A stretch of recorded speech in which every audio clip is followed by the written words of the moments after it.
Congress (NDC) has successfully uploaded the name of its presidential candidate, Peter Obi, to the Independent National Electoral Commission (INEC) portal. It introduces a fresh twist in what is already a legally complex and politically charged situation. On the surface, it appears to be a show of institutional progress and political readiness. Beneath that surface, however, lies a deeper struggle involving legality, legitimacy, timing, and the fragile balance between judicial authority and electoral administration. At the heart of this development is a fundamental contradiction. A political party that has been deregistered by a court ruling is simultaneously acting as though it retains full operational rights under Nigeria's electoral framework. The NDC's decision to proceed with uploading candidates, despite the substituting judgment nullifying its registration, signals a bold and calculated move. It reflects both confidence in its legal challenge and an attempt to maintain political momentum ahead of critical election deadlines. The party's reliance on its appeal and application for a stay of execution is central to understanding its position. In legal terms, filing an appeal does not automatically suspend the effect of a judgment unless a stay of execution is granted. Therefore, the key question becomes whether the court has granted or will grant such a stay. If a stay is in effect, the NDC may legitimately argue that it retains its status pending the final determination of the case. If not, its actions could be interpreted as operating in defiance of a valid court order. This uncertainty places INEC in a delicate position. By granting the NDC access to its nomination portal, the Commission may be seen as acknowledging the party's legal arguments or, at the very best, adopting a cautious approach that avoids preempting the outcome of the appeal. INEC's role as an impartial electoral body requires it to balance strict adherence to judicial pronouncements with the need to ensure that political actors are not unjustly excluded from the democratic process.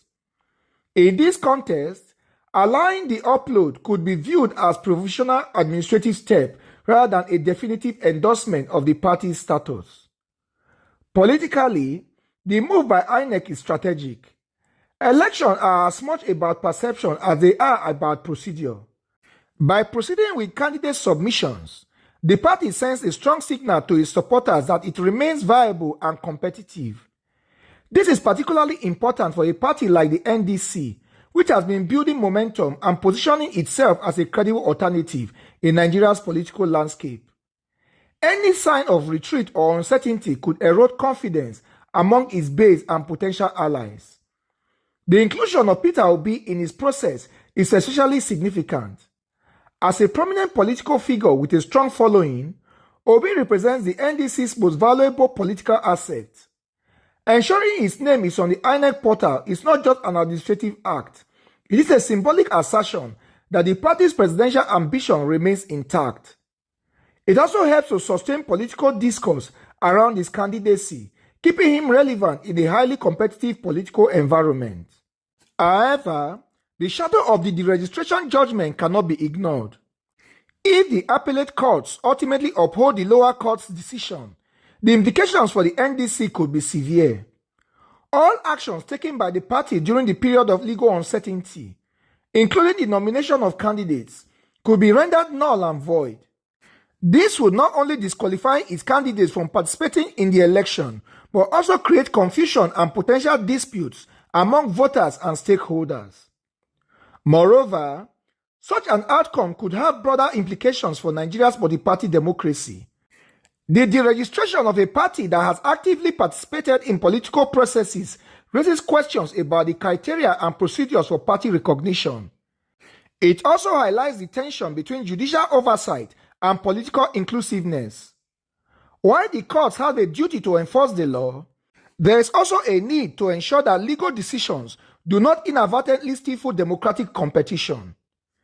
The NDC's emphasis on reconciliation and internal unity is another important aspect of the story.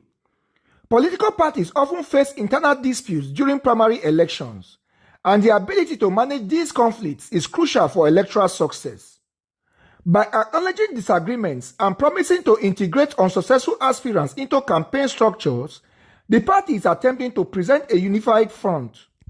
This is particularly important given the external challenges it faces. Internal fragmentation could further weaken its position. The timeline provided by INEC adds another layer of urgency to the situation. With timelines for the submission of National Assembly, governorship and state assembly candidates fast approaching, the NDC had limited time to complete its processes. This creates a race against both the clock and the courts. The party must not only finalize its candidates list, but also secure a favorable legal outcome with a narrow window. From a strategic standpoint, the NDC's action can be seen as a form of political risk management.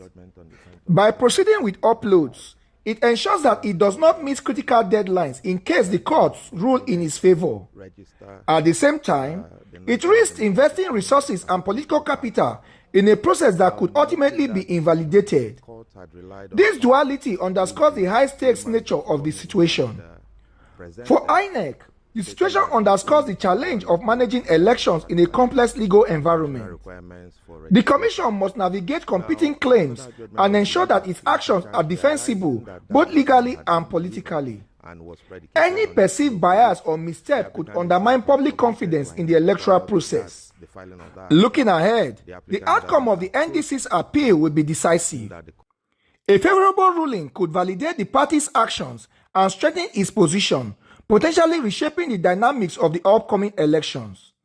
Conversely, an unfavorable decision could effectively end its participation, forcing its candidates and supporters to seek alternatives.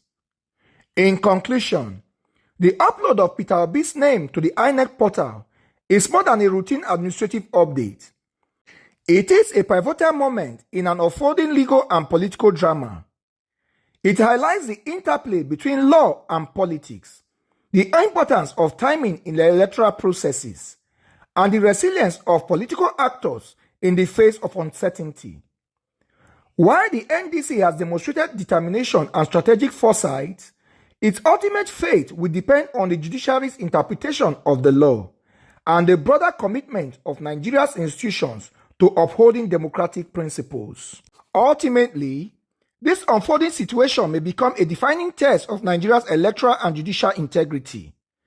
If the court moves swiftly to clarify the legal standing of the NDC, it could either reinforce confidence in the rule of law or expose gaps that political actors may exploit. For voters, the stakes are equally high, as prolonged uncertainty could blur choices and weaken trust in the electoral process. In the coming weeks, all eyes will be both on INEC and the judiciary, not just for a verdict on the NDC, but for what their actions signal about the future of Nigeria.